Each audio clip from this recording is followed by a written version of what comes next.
Nunca pensé que la cena del jueves en casa de los vecinos iba a cambiar mi vida. Mira que he ido a cenas aburridas, obligatorias por el compromiso, como dice Laura. Pero esa fue diferente. No por la comida. Ni por la conversación. Por lo que vi. Por lo que entendí. Por lo que empezó a pudrirse justo delante de mis narices sin que nadie más lo notara. Éramos 8 personas sentadas alrededor de la mesa, 3 parejas del edificio, nosotros, y Sergio, el típico amigo soltero que siempre se cuela porque le cae bien a todo el mundo. Laura estaba guapísima, eso tengo que admitirlo.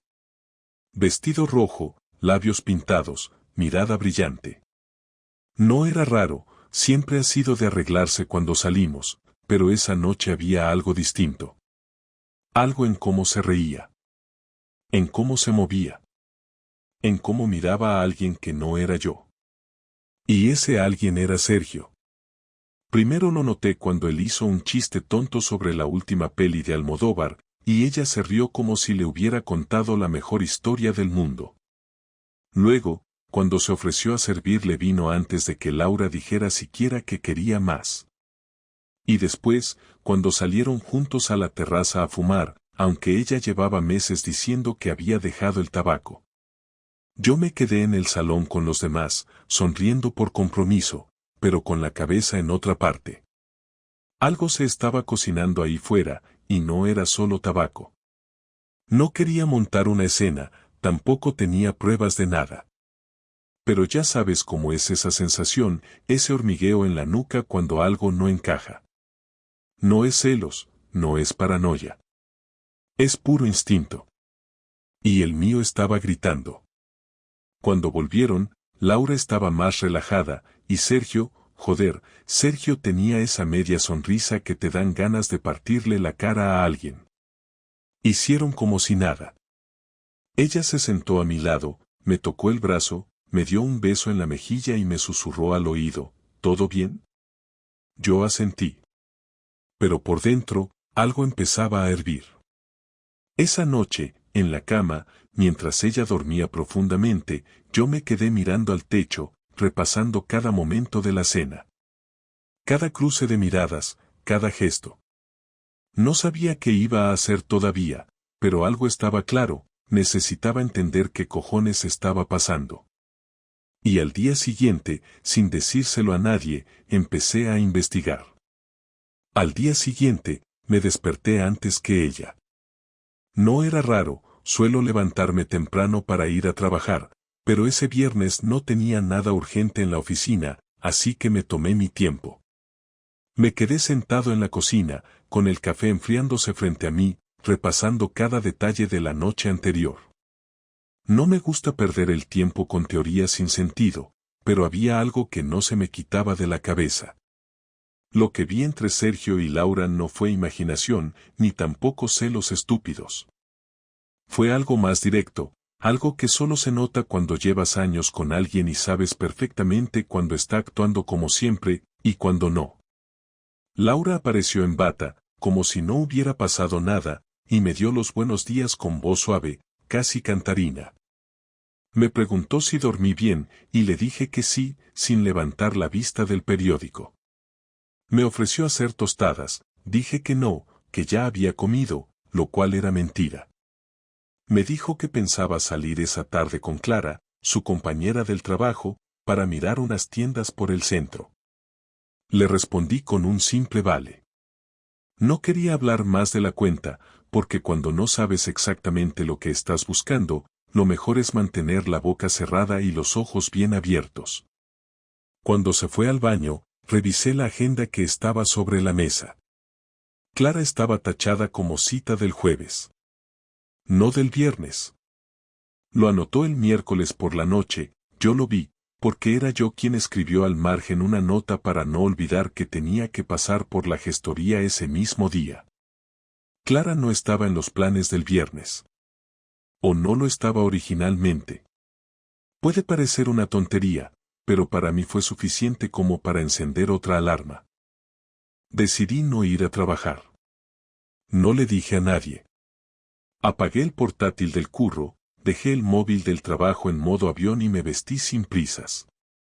Pasé por casa de Clara, no para tocar el timbre ni nada por el estilo, sino para comprobar si su coche estaba aparcado donde siempre. Y ahí estaba. A las 10:15 seguía ahí. A las 11:30, también. A la 1 del mediodía, aún no se había movido. Laura no estaba con Clara. Clara no había salido de su casa. Y mi mujer no estaba donde decía. Volví a casa sin rumbo fijo, sin saber exactamente cuál era el plan. No soy detective, ni paranoico profesional, pero tampoco soy tonto. Sabía que algo estaba empezando a desmoronarse, y lo peor de todo era que no podía hablar con nadie de esto. Mis padres están mayores, mis amigos la adoran, y si se lo contaba a alguien del trabajo terminaría convirtiendo mi vida privada en un chisme de oficina. Así que decidí seguir actuando como si nada. Por la tarde, Laura volvió a casa con una bolsa de Zara y otra de Sephora. Se inventó una conversación entera sobre un vestido que no le convencía, un abrigo que sí, una crema que estaba en promoción. Asentí, incluso fingí interés. Me enseñó la crema como si esperara que le preguntara algo. Le dije que parecía cara, nada más. Se rió. Luego me preguntó si quería que saliéramos a cenar el sábado. Dije que sí. No tenía ni idea de qué pretendía, pero si ella estaba dispuesta a seguir jugando a la normalidad, yo también iba a seguirle el juego. El sábado por la mañana volví a comprobar lo del coche de Clara. No me sorprendió ver que volvía a estar ahí, sin moverse, sin señales de que ella y Laura hubieran pasado juntas el viernes. Le mandé un mensaje a Clara preguntando si podía ayudarme con un regalo para Laura, como excusa, y su respuesta fue directa: estoy en casa de mis padres todo el finde, volvemos el lunes. Eso descartaba cualquier coartada. Fuimos a cenar a un sitio bonito, de esos que reservamos cuando queremos darnos un capricho o cuando discutimos y queremos hacer las paces. Laura estaba más cariñosa que de costumbre. Pedimos vino, compartimos postre, habló mucho del trabajo, del niño de una compañera que se enfermó, de la nueva jefa que era un poco estirada. Yo apenas hablaba. Me limité a observar. Cómo movía las manos, cómo evitaba mantenerme la mirada demasiado tiempo, cómo se pasaba la lengua por el labio inferior antes de responder a mis preguntas. Gestos que conocía de sobra. Lo que antes me parecía coquetería, ahora me parecía cálculo. No quería lanzarle acusaciones sin tener todo claro, pero algo dentro de mí ya había cambiado. El domingo, le dije que iba a visitar a mi hermano. No era verdad. Lo que hice fue pasar la mañana en el coche, a unas calles del edificio donde vive Sergio. Esperé. No sabía qué buscaba, pero sabía que necesitaba estar ahí. A eso de las 11, bajó Sergio, solo, con una mochila al hombro. Caminó 2 calles y se metió en una cafetería. A los 15 minutos, apareció Laura. También sola. Entró sin mirar hacia los lados, saludó con la mano como si aquello fuera normal, como si se tratara de cualquier domingo. Se sentaron juntos, y ella le agarró la mano. No la soltó en media hora. Me quedé allí, dentro del coche, sintiendo una mezcla de náuseas, rabia, tristeza y algo parecido al alivio. Ya no era una sospecha, ya no era una idea metida en mi cabeza. Era real. Estaban viéndose. Se estaban tocando. Se estaban riendo como 2 adolescentes que se creen invencibles.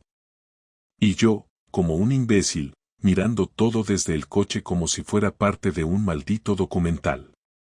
Cuando Laura volvió a casa por la tarde, yo ya estaba ahí. Me preguntó si me lo había pasado bien con mi hermano. Dije que sí. Me preguntó si íbamos a ver una película después de cenar. Dije que sí. Me preguntó si quería un café. Dije que no. Ella no tenía ni idea de lo que yo había visto. No sabía que la había seguido. Que la había observado. Que ahora tenía la certeza que me faltaba. Esa noche dormimos en la misma cama. Ella se dio la vuelta y me abrazó por la espalda. Me besó el cuello y me dijo te quiero. No respondí. Cerré los ojos y pensé en el momento exacto en el que iba a enfrentarla. No iba a gritar. No iba a llorar. Iba a mirarla a los ojos y obligarla a decir la verdad sin escapatoria. Porque ya no era cuestión de intuición. Era cuestión de respeto, de dignidad, de terminar con la mentira en la que llevaba metido quién sabe cuántos meses. Y eso iba a pasar muy pronto. El lunes amaneció con esa sensación incómoda que se queda pegada al cuerpo cuando sabes que algo importante va a pasar, aunque todavía no tengas decidido el modo exacto en que lo vas a manejar. Laura se levantó antes que yo, lo cual ya era extraño porque casi siempre soy el primero en preparar el desayuno, pero esa mañana escuché cómo movía cosas en la cocina con una energía que sonaba más a inquietud que a normalidad. Me quedé en la cama unos minutos, no porque estuviera cansado sino porque necesitaba espacio para ordenar las ideas, para decidir qué tipo de conversación iba a tener con ella y cuánto autocontrol me iba a hacer falta para no decir las cosas de forma precipitada. Durante esos minutos repasé una y otra vez la imagen de ella cogiendo la mano de Sergio en la cafetería, la forma en la que inclinaba la cabeza hacia él cuando le contaba algo en voz baja, la expresión relajada que tenía mientras hablaban como si nada de lo que hacían pudiera tener consecuencias en su vida doméstica. No quería entrar en la cocina con una acusación directa, tampoco quería seguir pretendiendo que no pasaba nada, así que cuando bajé las escaleras me obligué a tener una actitud neutra, como si fuera un día más. Laura estaba haciendo tostadas, algo que casi nunca hace porque siempre prefiere desayunar en el trabajo. Me saludó con un buenos días que sonó demasiado alegre para ser auténtico y que solo sirvió para confirmarme que ella también estaba jugando a mantener una fachada. Le dije buenos días sin añadir nada más y me serví café. Estuvimos unos minutos en silencio hasta que ella preguntó si tenía mucho trabajo esa semana. Le dije que más o menos lo normal, aunque eso tampoco era relevante porque mi cabeza estaba ocupada en otra cosa.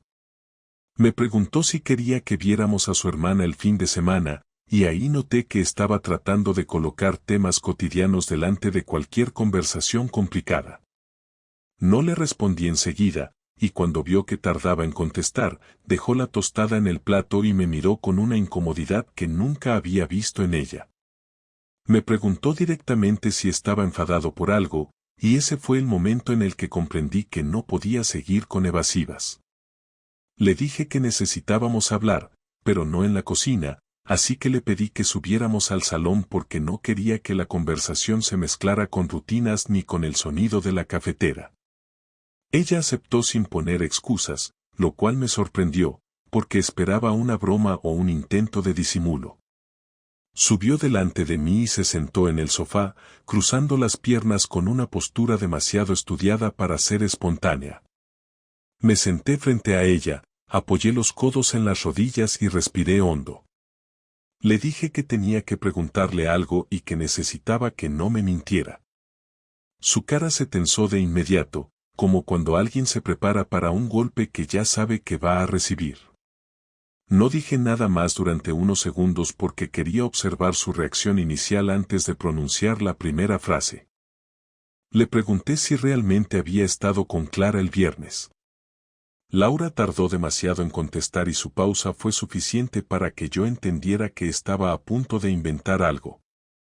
Dijo que sí, que se encontraron en el centro y que pasaron la tarde juntas. Le dije que eso era imposible porque Clara estaba en casa de sus padres todo el fin de semana y que incluso había hablado con ella el sábado. Laura abrió los ojos como si quisiera buscar una explicación rápida, pero no la encontró. Intentó decir que quizás se confundió de día, que tal vez el plan había sido el jueves o la semana anterior, pero ya no tenía salida. Le dije que lo mejor era dejar de simular que no sabía a qué me refería y que lo que yo necesitaba era una respuesta real, no un rodeo. Laura tragó saliva y se quedó en silencio, y en ese momento supe que estaba a punto de admitir algo. Lo que no esperaba era que intentara justificarlo antes de aceptarlo, porque lo primero que dijo fue que últimamente estaba muy estresada, que la situación en el trabajo era complicada y que había tomado malas decisiones que no sabía cómo deshacer.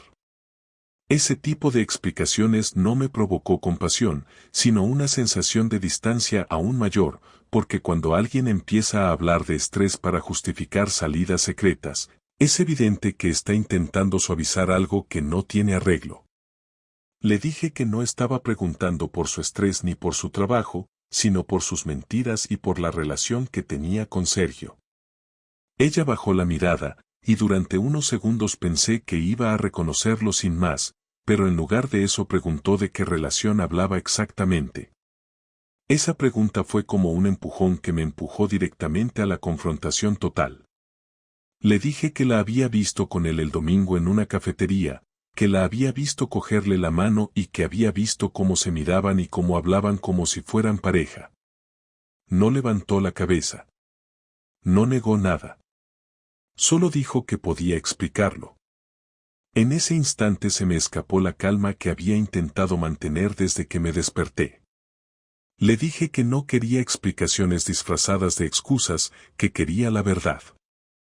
Laura levantó la cabeza despacio y dijo que todo había empezado hacía unos meses, que al principio no fue nada y que ni siquiera entendía cómo había llegado a ese punto. Dijo que Sergio había estado pasando por dificultades personales, que hablaban mucho, que él la escuchaba y que ella se sentía comprendida. Me pareció una explicación absurda, pero no la interrumpí. Siguió diciendo que al principio solo eran conversaciones, luego cafés después del trabajo y que poco a poco se había sentido atraída por él sin darse cuenta. Cuando dijo sin darme cuenta, me levanté del sofá porque me resultó insoportable escuchar ese tipo de frase. Le dije que no era cierto, que nadie cae en una relación sin darse cuenta, que no era una niña confundida, que era una mujer adulta que había tomado decisiones conscientes mientras yo estaba en casa creyendo que todo estaba bien. Ella dijo que nunca tuvo la intención de traicionarme y que se estaba arrepintiendo desde hacía semanas. Le pregunté si lo había dejado. No contestó. Le pregunté otra vez y tampoco contestó. Le pedí que dijera la verdad. Finalmente dijo que no lo había dejado porque no sabía cómo, que Sergio le había pedido tiempo para que ella aclarara lo que sentía. En ese momento, sentí una mezcla de humillación y furia que me recorrió entero. Le pregunté si había dormido con él. Laura se quedó quieta, sin parpadear. Le dije que no quería rodeos, que necesitaba la verdad completa. Al final lo admitió, con la voz apenas audible. Me quedé de pie, intentando procesar lo que acababa de escuchar, mientras ella empezó a llorar, no de una forma histriónica, sino de esa forma contenida que usa la gente cuando sabe que ha cruzado una línea grave. Me pidió que la escuchara, pero no quería escuchar nada más. Le dije que no era yo quien tenía que escuchar, que era ella quien tenía que asumir lo que había hecho. Me pidió que no tomara decisiones en caliente, que podíamos ir a terapia, que podíamos hablarlo con calma, pero cada una de esas propuestas me sonó a intentar salvar las apariencias y no a reparar el daño real. Le dije que necesitaba aire y salí del salón sin mirar atrás. Ella vino detrás de mí preguntando dónde iba, si podíamos terminar la conversación, si al menos podía explicarme cómo habían llegado a ese punto. Me giré y le dije que ya me lo había explicado, que ya sabía lo que necesitaba saber y que la única conversación pendiente sería sobre qué íbamos a hacer a partir de ahora. Ella se quedó paralizada en mitad del pasillo y yo bajé las escaleras para salir de casa, no porque tuviera un destino en mente, sino porque necesitaba poner distancia entre nosotros antes de decir algo que no pudiera deshacerse después. Caminé durante horas sin rumbo, pensando en cómo una vida que parecía estable podía derrumbarse en cuestión de semanas sin que yo fuera consciente. Pensé en Álvaro, en cómo iba a afectar esto a su vida, en lo injusto que era que una decisión tomada a escondidas pudiera tener consecuencias tan amplias.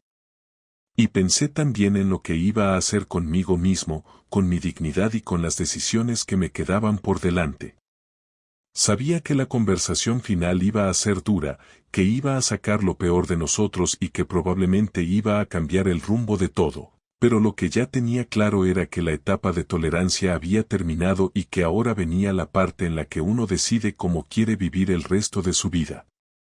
Cuando volví a casa por la noche, Laura estaba sentada en el sofá, con la luz apagada y los ojos hinchados.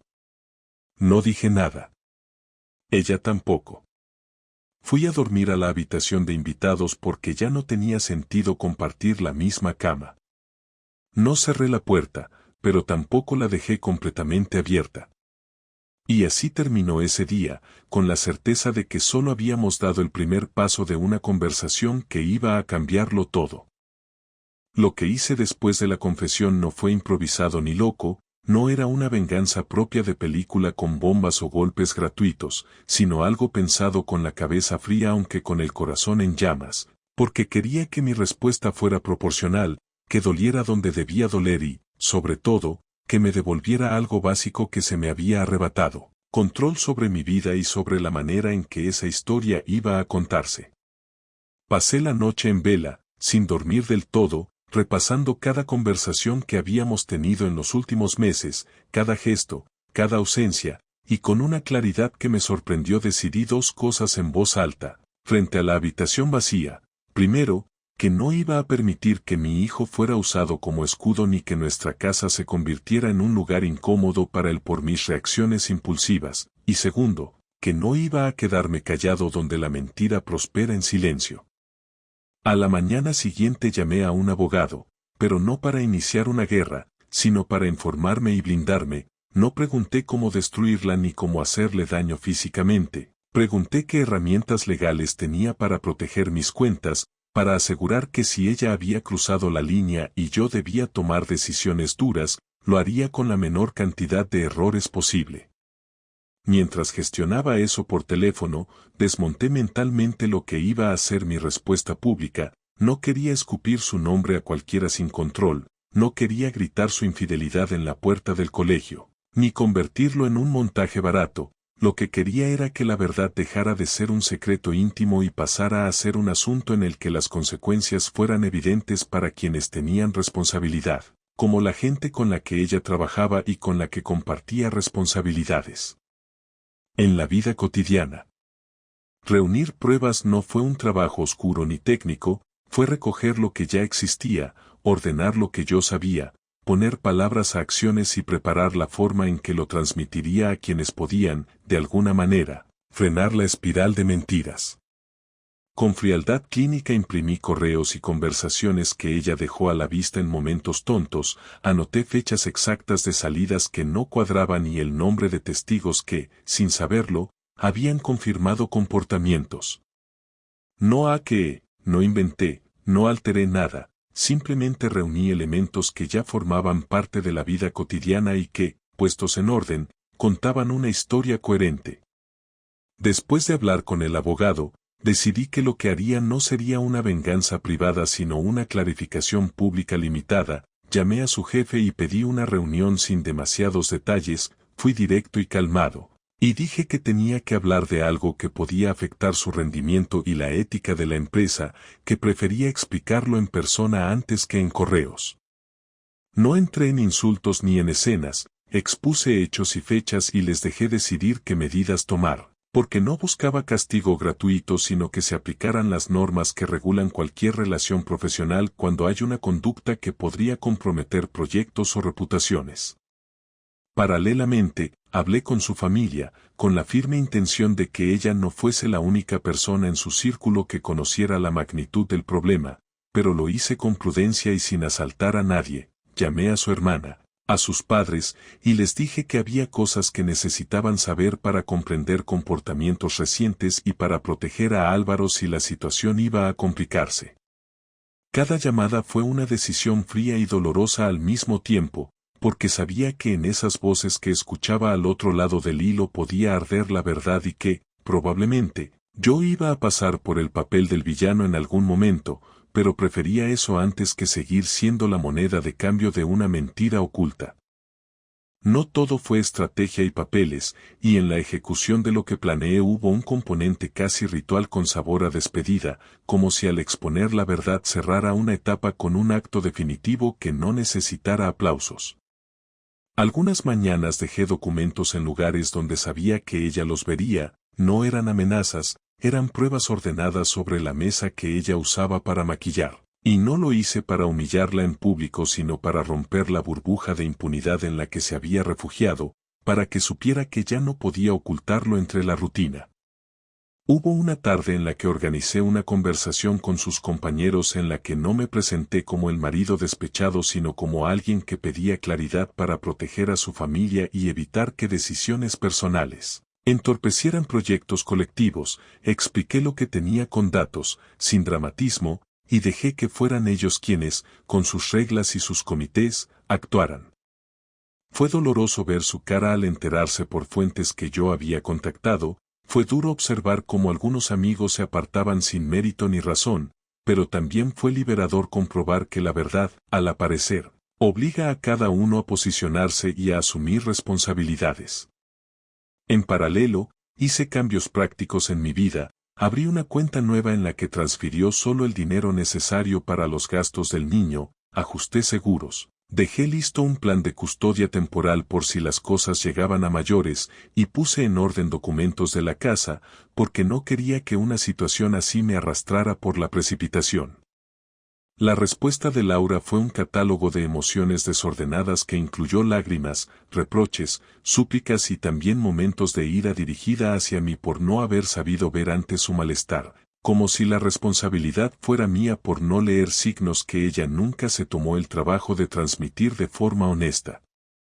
Hubo una conversación con sus padres en la que mi suegro me espetó que había ejecutado una venganza y que eso no solucionaba nada. Pero cuando le expliqué que no buscaba destrucción sino verdad y límites, la conversación cambió de matiz, y su madre me pidió que cuidara de Álvaro y que no le cambiara la vida por un impulso. Hubo quienes me llamaron frío, y hubo quienes me dieron las gracias por no haber llevado la cosa al espectáculo televisivo. En ambos casos entendí que mi acto había creado movimiento, que ya no se podía volver atrás. No todo lo que hice fue salido de rabia, y no todo lo que sufrí fue justo. En ocasiones tuve que contener el impulso de escribir mensajes incendiarios o de buscar humillación pública, porque había aprendido que la venganza que deja huellas en las manos es la que termina manchando la propia vida. Aún así, en la escala de cosas que podía controlar, sentí una satisfacción concreta y difícil de explicar al ver cómo algunas piezas se recolocaban. Su jefe hablaba con ella con otro tono, su círculo evaluaba. Su familia preguntaba y yo dejaba de ser esa sombra que sospechaba en silencio. Al final de la semana en la que ejecuté todo esto, me senté solo en el comedor, con las ventanas abiertas y un silencio pesado que ya no era la calma antes de la tormenta sino la calma después del terremoto, y me pregunté qué había ganado realmente con esa demostración de fuerza. Había recuperado control legal y cierto margen de maniobra para proteger a mi hijo y mis finanzas, y había provocado cambios en el entorno de Laura que la obligaban a mirar de frente lo que había hecho, pero también había abierto una herida que sería difícil de cerrar y que inevitablemente iba a dejar secuelas en nuestro hijo, en nuestros amigos y en nuestra red familiar. No me arrepentí del todo, porque quedarme de brazos cruzados me habría destruido más, y porque la honestidad, por dolorosa que sea, tenía más posibilidades de reparación que el silencio, pero tampoco celebré la caída de nadie. Lo que hice fue tangible, medido y, en mi cabeza, justo dentro de lo posible. Lo que vendría después era la conversación definitiva, el momento en que tendríamos que decidir si esto era un final o el comienzo de otra vida, y yo necesitaba estar preparado para escuchar, para negociar, o para aceptar que algunas rupturas no tienen reparación. Cuando llegó el momento de hablar de verdad, sin filtros ni teatro, lo hicimos en el salón, con la mesa sin recoger del desayuno y Álvaro jugando en su habitación con los cascos puestos, ajeno a todo lo que se venía abajo a 2 puertas de distancia. No quise llevar la conversación a otro sitio ni planificarla para un momento más solemne, porque lo que nos había pasado no necesitaba escenario ni iluminación, solo claridad y voluntad de enfrentar las consecuencias. Ella fue la que me dijo que necesitábamos sentarnos, como si no supiera que llevaba semanas empujando esa conversación al fondo de la lista de cosas pendientes. Le dije que sí, que habláramos ahora, que cuanto más se alargara más difícil iba a ser. Se sentó con las manos en el regazo, intentando adoptar una pose que le diera una mínima seguridad, y durante un par de minutos ninguno dijo nada. Me limité a mirar cómo respiraba, cómo tragaba saliva, cómo intentaba encontrar una manera de empezar que no sonara a fórmula vacía. La primera frase que soltó fue que no sabía por dónde comenzar. Le respondí que empezara por donde quisiera, pero que no me contara otra vez que se sintió sola ni que yo no estaba presente, porque ese argumento ya había sido desmontado varias veces, incluso por gente que la conocía mejor que yo. Asintió, con los ojos fijos en el suelo, y dijo que no iba a excusarse, que no iba a justificarse, que solo quería contarme qué sentía ahora y qué pensaba hacer.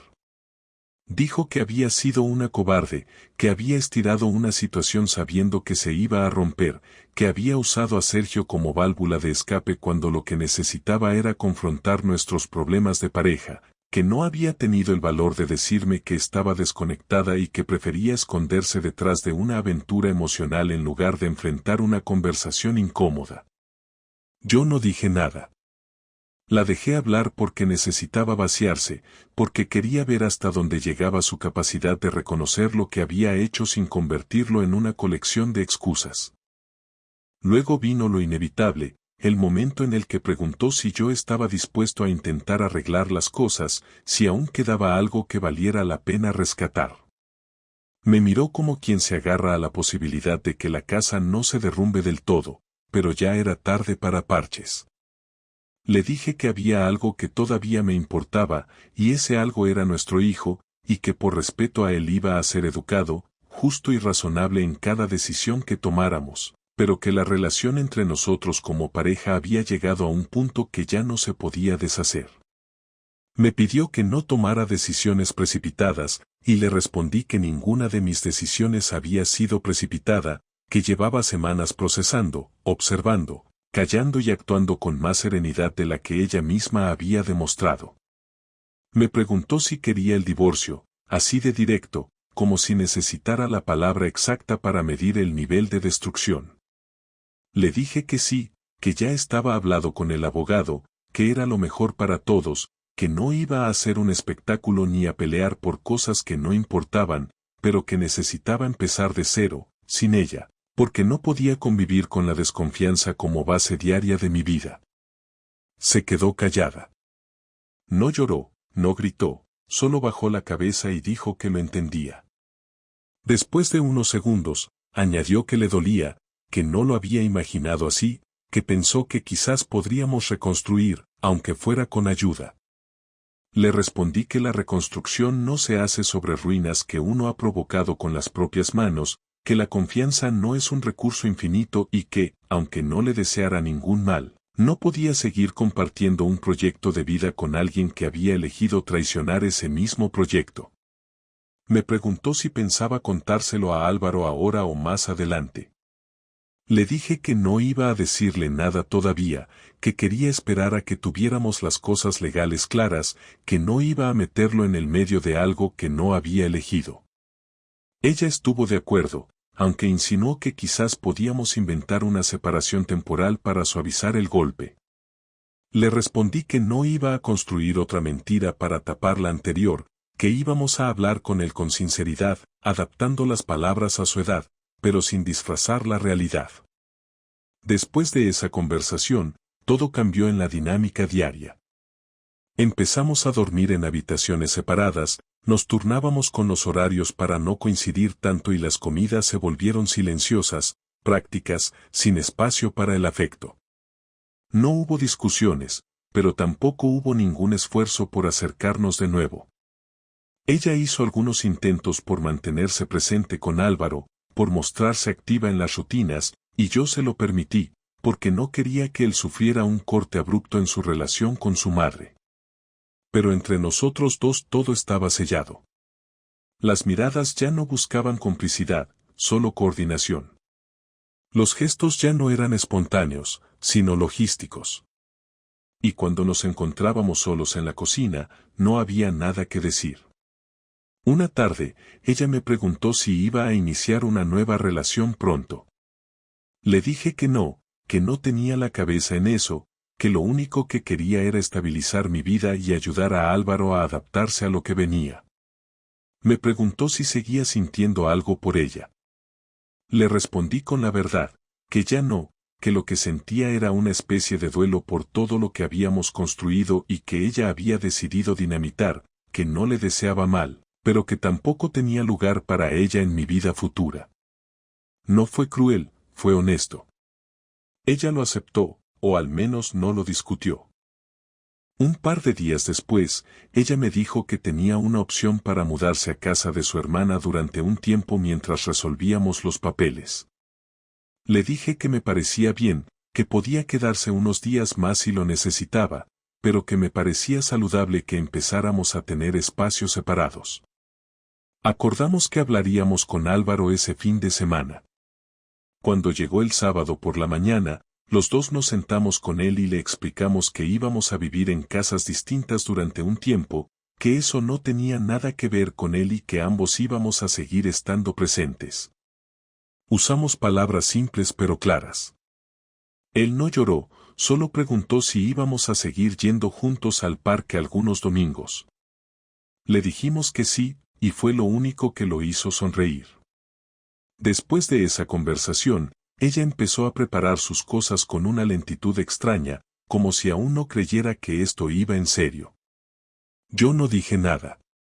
Dejé que lo hiciera a su ritmo. El día que se fue no hubo dramatismos. Cerró la maleta, me pidió que cuidara de él, me dio las gracias por no haber explotado ni haber hecho esto más difícil.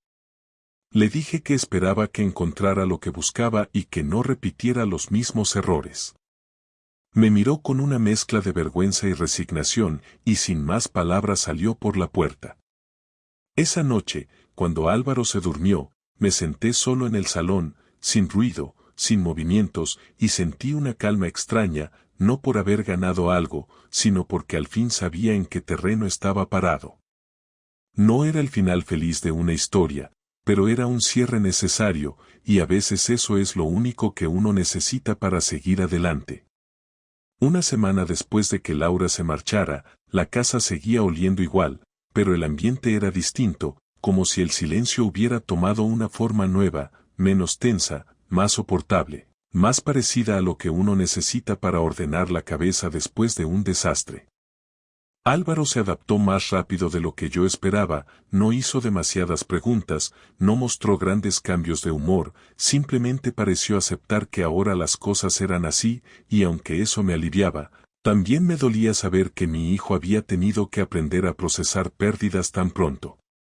Le dediqué tiempo real, no de ese que uno da por cumplir, sino tiempo completo, sin distracciones, sin pantallas, sin reloj, hacíamos deberes, cocinábamos juntos, salíamos a andar por el parque, y hablábamos de tonterías que para él eran importantes y que para mí se habían convertido en lo único que me mantenía centrado.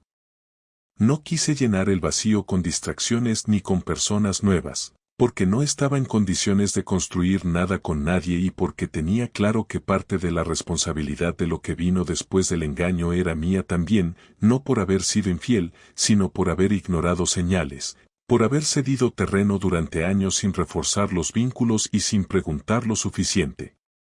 No se trata de justificar lo que Laura hizo, porque eso es otra cosa, pero sí entendí que hay caminos que uno va abandonando sin darse cuenta hasta que otro los ocupa sin permiso.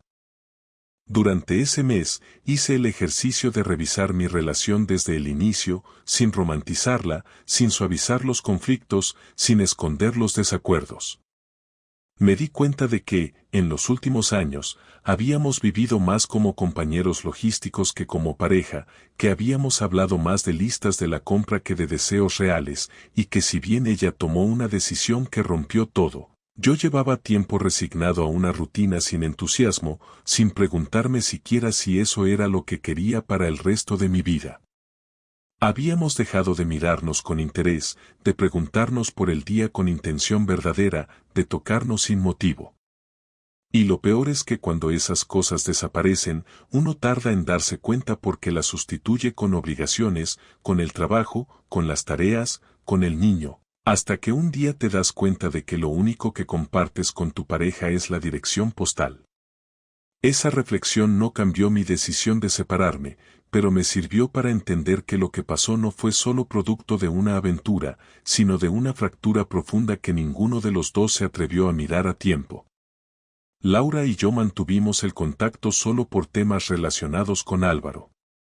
Las conversaciones eran cortas, neutras, sin ataques ni gestos afectivos. Me preguntaba por horarios, yo respondía con exactitud, ella pedía pasar por casa para recoger algunas cosas, yo le decía cuando podía.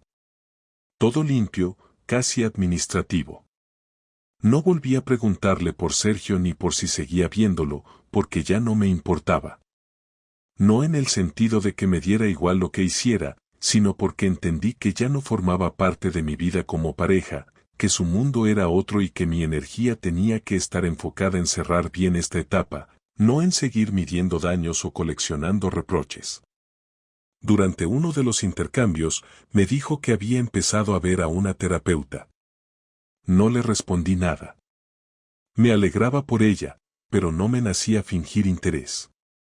Yo no sentía la necesidad de hablar con un profesional en ese momento, quizá porque ya había pasado por la parte más difícil y porque escribir, pensar en voz alta y hablar con 2 o 3 personas cercanas me estaba bastando para mantenerme equilibrado. Mis padres se enteraron con calma, sin drama. Les conté lo que había pasado cuando tuve todo claro, sin necesidad de disfrazar nada. Se lo tomaron con una mezcla de tristeza y comprensión. Mi madre me abrazó sin decir mucho, y mi padre, como siempre, preguntó si necesitaba ayuda con algo. Les dejé claro que no quería que odiaran a Laura ni que hablaran mal de ella delante de Álvaro. No lo hicieron. Se limitaron a estar disponibles. Algunos amigos se distanciaron, como si no supieran cómo manejar mi situación, otros me buscaron más de la cuenta, como si quisieran curarme con su compañía, y yo filtré, elegí con quién hablar, con quién salir, con quién reconstruir ciertas rutinas. No hice el esfuerzo por mantener relaciones que ya estaban flojas desde antes, ni forcé encuentros con gente que solo se acercaba por el morbo. Me quedé con pocos, pero suficientes.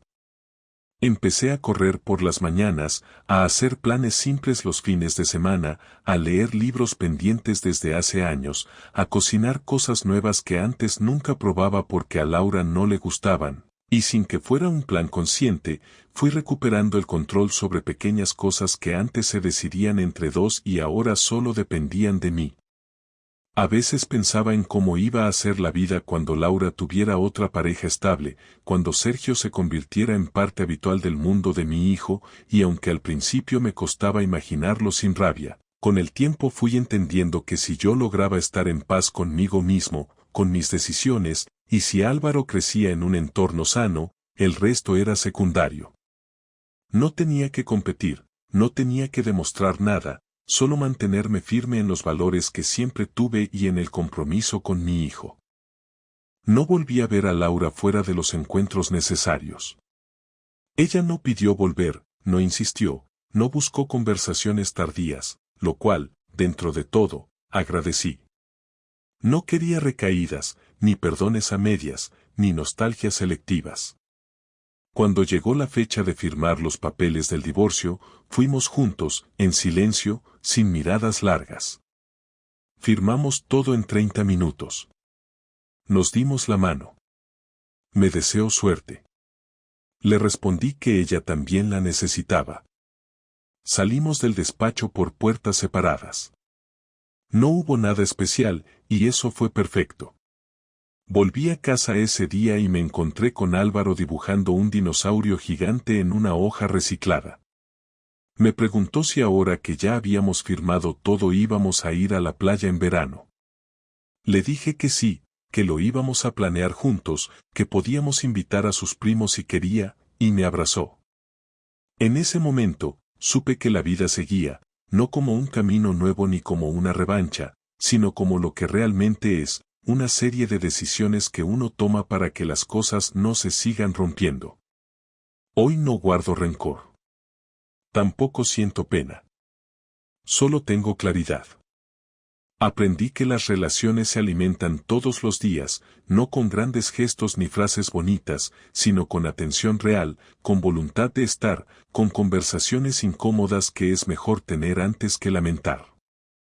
Aprendí que nadie está libre de equivocarse, pero que eso no significa que uno tenga que tolerar todo. Aprendí que el perdón no siempre implica volver ni reconstruir, a veces solo significa seguir adelante sin cargar con el veneno de lo que ya no puedes cambiar. No me volví más fuerte ni más sabio, simplemente más consciente. Y eso, en esta etapa de mi vida, me basta.